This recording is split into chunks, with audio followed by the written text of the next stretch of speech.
Some people vanish in remote forests, some disappear in busy cities, and some are last seen doing the most ordinary things imaginable. Tonight, we're ranking 5 of the most disturbing unsolved missing person cases since the year 2000. These cases weren't chosen just because they're tragic. They're here because even with witnesses, evidence, and decades of investigation, none of them make complete sense. We're starting at number 5 and working our way toward the case that has sparked more debate, theories, and unanswered questions than almost any disappearance in modern history.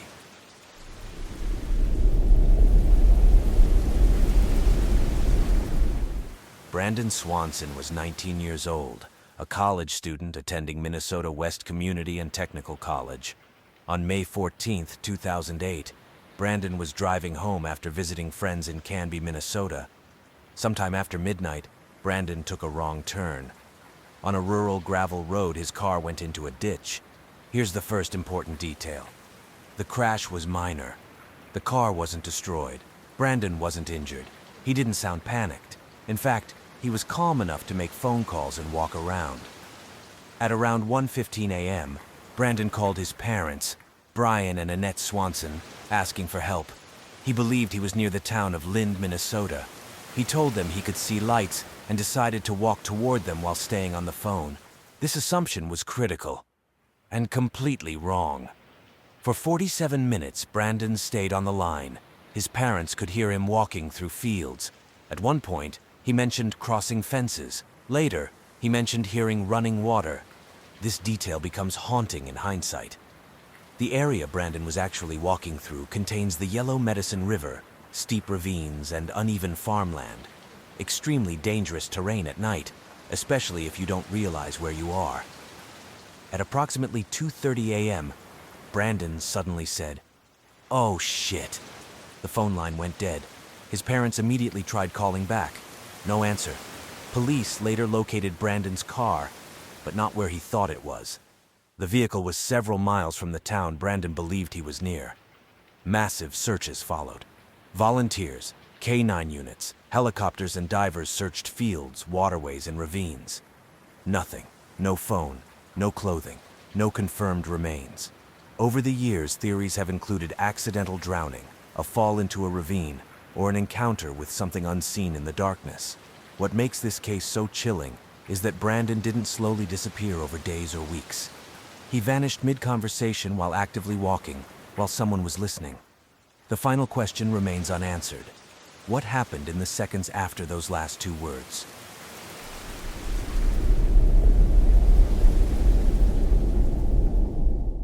Brian Shaffer was 27 years old, a medical student at Ohio State University.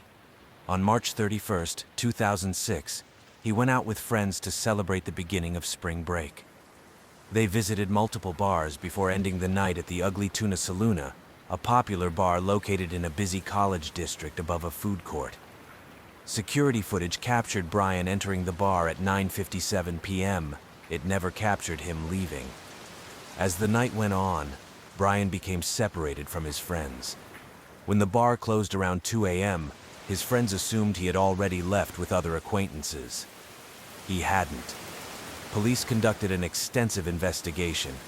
They reviewed hours of surveillance footage from surrounding businesses, interviewed bar staff, and searched nearby construction sites, dumpsters, rooftops, and alleys. Nothing. Brian's phone was never used again. His bank accounts showed no activity. His car remained parked where he left it. What complicates this case is Brian's personal life. His mother had recently passed away, but friends and family say Brian was still planning his future and remained close with loved ones. Years later, Brian's father passed away, still not knowing what happened to his son. To this day, investigators cannot determine whether Brian left the bar unnoticed, exited through an unmonitored route, or met with foul play inside or nearby. The haunting reality is this: Brian Shaffer entered a building filled with people and never came out.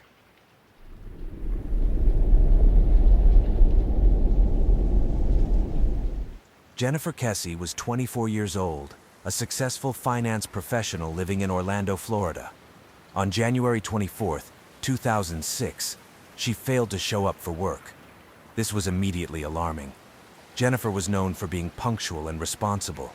Her parents drove to her condo and found her car missing, but everything else, her phone, purse, and personal belongings, were still inside.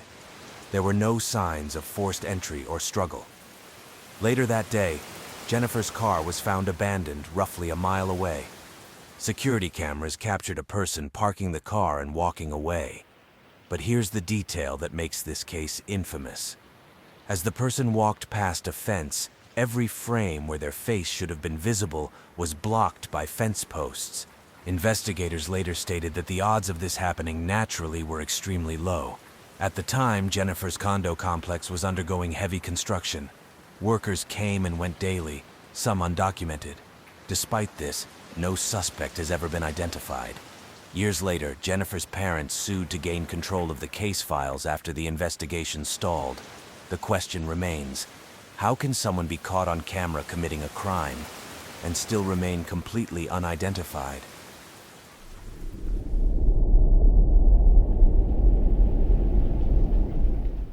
Asha Degree was just 9 years old when she disappeared, making her case one of the most disturbing child disappearances in modern American history. Asha lived with her parents and older brother in Shelby, North Carolina. By all accounts, she was a shy, cautious child. She wasn't rebellious. She wasn't known to wander. She was afraid of the dark. That's what makes the night she vanished so hard to understand. On the evening of February 13th, 2000, Asha went to bed normally. Her family had celebrated Valentine's Day early because of school the next morning. There was no argument, no unusual behavior. Sometime after 2 a.m., Asha quietly got out of bed. She packed a small backpack, she put on clothes, and she left her house without waking anyone. Outside, it was cold, windy, and raining. At around 3:30 a.m., multiple motorists reported seeing a small child walking south along Highway 18. One driver turned his car around to help her. When his headlights hit her, Asha ran off the road and into the woods. That detail matters. She didn't approach cars. She didn't ask for help. She actively avoided people. Searches began almost immediately once Asha was reported missing. Hundreds of volunteers combed the area. Dogs tracked her scent briefly before losing it near the road. Then came the discovery that changed everything. Nearly 30 miles away, construction workers found Asha's backpack buried near a rural road.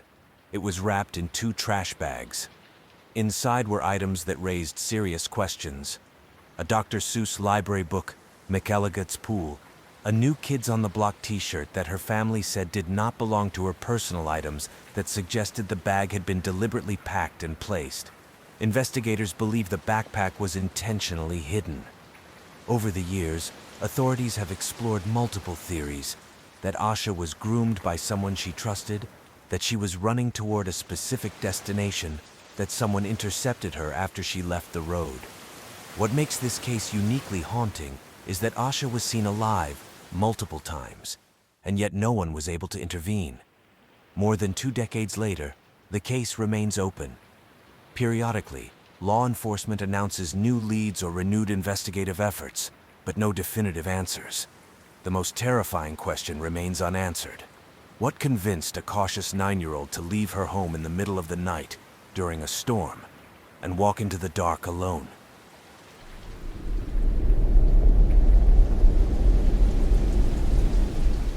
Maura Murray's disappearance tops this list not because of a lack of evidence, but because of too much conflicting evidence. Maura was 21 years old, a nursing student at the University of Massachusetts Amherst.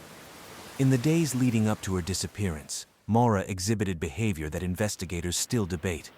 She emailed professors claiming a family emergency. She packed up her dorm room. She withdrew several $100s in cash. But there's no confirmed evidence she intended to disappear permanently. On February 9th, 2004, Maura drove north into New Hampshire. That evening, she crashed her car on a rural road in Haverhill. A local resident stopped to help. Maura declined assistance, saying she had already called roadside help. The neighbor left and called police. Police arrived 7 to 9 minutes later. Maura was gone. No confirmed footprints leading into the woods. No confirmed sightings. No body. The area was cold, snowy, and heavily wooded. Some believe Maura succumbed to the elements. Others argue the lack of footprints makes that unlikely. The case became even more complicated as time went on. Some witnesses reported seeing a man smoking near the crash site. Others reported vehicles passing by during the narrow window between the crash and police arrival. Maura's cell phone was never used again. Investigators, private search teams, and internet sleuths have proposed countless theories. She accepted a ride, she wandered off and died of exposure. She staged a disappearance. She was met with foul play. What makes Maura Murray's case uniquely frustrating is that every theory explains some facts, but none explain all of them. More than 20 years later, investigators still disagree on what most likely happened. And that's why Maura Murray remains at the top of this list. Because when someone can disappear in under 10 minutes, with witnesses present, the question isn't what went wrong, it's what went unseen. 5 cases, 5 disappearances, decades of unanswered questions. Which one stays with you the most? Which do you think could still be solved? Let me know in the comments, and subscribe if you want part 2, because somewhere out there, someone knows exactly what happened.